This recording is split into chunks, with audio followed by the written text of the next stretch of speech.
jūgla. Visa jūgla sapulcējusies, ļoti jauki, ja? Tad mums būs tāda sacensības, šī puse teiks Latvijas, šī 94 vairākas reizes, un pēc iespējas skaļāk. Un tad mēs mēģināsim saprast, kura puse uzvarēs. Labi? Jā?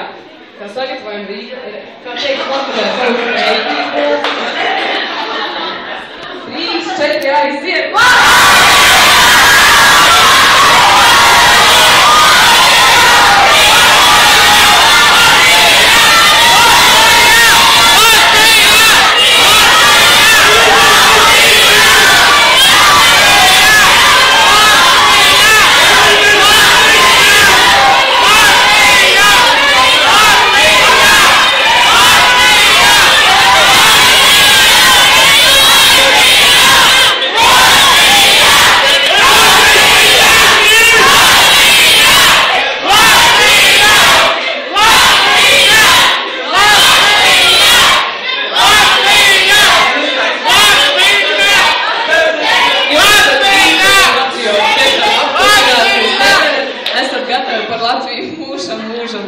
Uzvarētājs Daugava.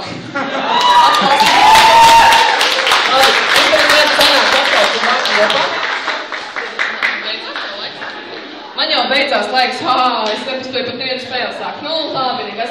Tad tā kā vispār principā mums tagad būtu jāimprovizē, bet tā kā nāk jau Pēteris un saka, ka man jau jābeidz improvizēt, es viņam teicu, lai viņš man ļauj no aizmugures Latvijā, tagad man beidzas laiks. Es bļāvu, bet tu visi arī bļāvu. Tad es jums iemācīšu vienu spēli, kur jūs varat spēlēt visos savos brīvajos brīžos, un spēli var sākt piekdienas rītā un pabeigt nākamās piekdienas rītā.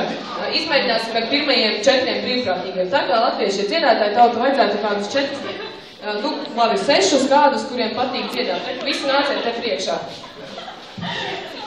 Jā. Vēl 3 vakantās vietas. Tā teikt, šitie tikai būs uz skatuves, bet piedalīties varēs visi. Spēle saucas karstais punkts, ja? Tad atrāvās vēl vienu labai. Ko labi dzerīgi Latvijas saraksts. Tas vēl viens dabūja. Labi, tā, sev ir 6, ja? 4, nē. 5. Nu, vajag vēl kādu. Nu, Pēterim, es jau liela būtu patīk no dziedāt. Nē, ir arī veikts. Es tādu. Uzdevums šāds. Spēle saucas karstais punkts. Tā kā latviešu dziedātāji visiem labi patīk. Jā, kurš no jums ir viskarstākais šobrīd? Kaspars ļoti labi. Uzskaits reāli. Tad spēle darās tā. Kaspars uznāk priekšā, sāk dziedāt kādu dziesmu. Nu, tā kā Latvijas svētki, tad Latvijas dziesmu kādu. Ja? Sāk sauli pērkos, ko ir viņa. Var jebkuru citu. Respektīvi, viņš sāk dziedāt vienu dziesmu. Tajā brīdī, kad kāda no jums šī dziesma asociējas ar kaut kādu citu dziesmu, vai vārdos, vai melodijā, vai Kaspara kustībās, viņš atnāk Kasparam uz pleca, pasaka, Kaspar neko nesaka, vienkārši Kaspars paiet nost, un tas turpina to savu jauno dziesmu un tā līdz rīta gaismai, ja? Līdz ko jūs asociējat šī dziesma ar kaut ko citu, tā nāk vietā, visa zāle spēlē, bet šie demonstrē, bet spēlē visi, ja? Tā kā mums 3 minūtes ātri. Tāds dzīves tikai nevar sākt, ja? Ja kādam ir līdzi klavieres, var droši piespēlēt līdzi. Ir klavieres, ja? Kurš mums tagad kāds muzikants, kurš māk spēlēt? Megijā, tu māk. Ļoti labi, aplausi Megijai.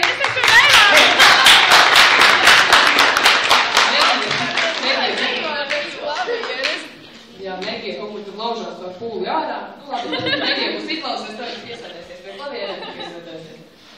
Nu, tad Kaspars sāk ar dziesmu. Visi dziesmīgi. 6 mazi kundzenieki jāj pa ceļu gudam. 6 mazi kundzenieki jāj pa ceļu gudam. Visiem 6 es izjāju prušu zemi. Pokladāmis, spēlādāmis, es izjāju prušu zemi. Pokladāmis. Skrienu vēl.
pasākumu nākamā nedēļa, bet maza reklāmas pauze atmeklē improvizācijas teātra Introzu izrādes. Paldies!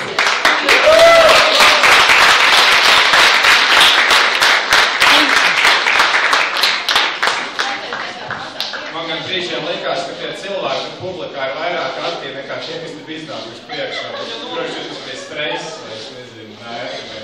Bet tagad jūs varat ieņemt sev, paņemt tos krēsliņus, ko jūs nesāt ārā, šeit vēl ir krēsliņi un ieņemt vērtāks vietas, jo aicināsim vēl vienu viesi šodien, kas ir pie mums atnācis ciemos, un tas ir mūsu semināra pasniedzējs profesors Pauls Kļaviņš. Viņš mums pastāstīs, varam tiešām aplausīt.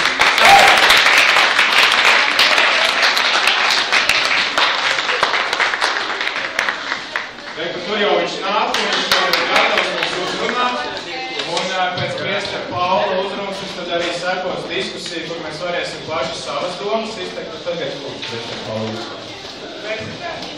Ja jūs esat iesildījušies kā emocionāla mīlestībā uz Latviju, mans uzdevums ir, ka mums liek tādu barību jūsu prātam dot. Tas nebūs ilgies apsoli, ja? Vairāk tādā tēžu veidā, lai jums būtu iespēja pēc tam diskutēt, apspriest. Es domāju, daži būs tādi, es teiktu, provokatīvi jautājumi, nu, es tagad ir noties. Kā vispirms par to, kas man būtu jārunā, un Pēters lūdza runāt par patriotismu. Mēs šajās dienās dzirdam daudz par patriotismu, ja?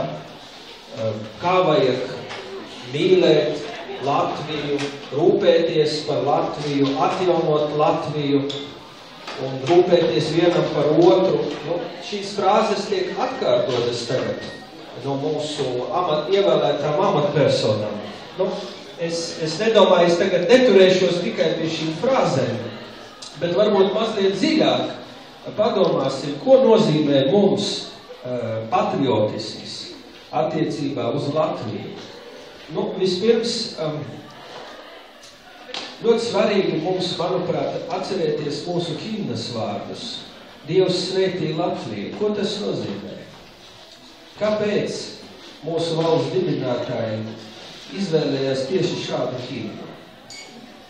Dievs svētī Latviju. Nu, tur var būt dažādi vairāk iemesli. Viens no iemesliem, ka tātad valsts Latvija nav absolūta vērtība. Tādā nozīmē, ka Dievs ir vēl svarīgāks.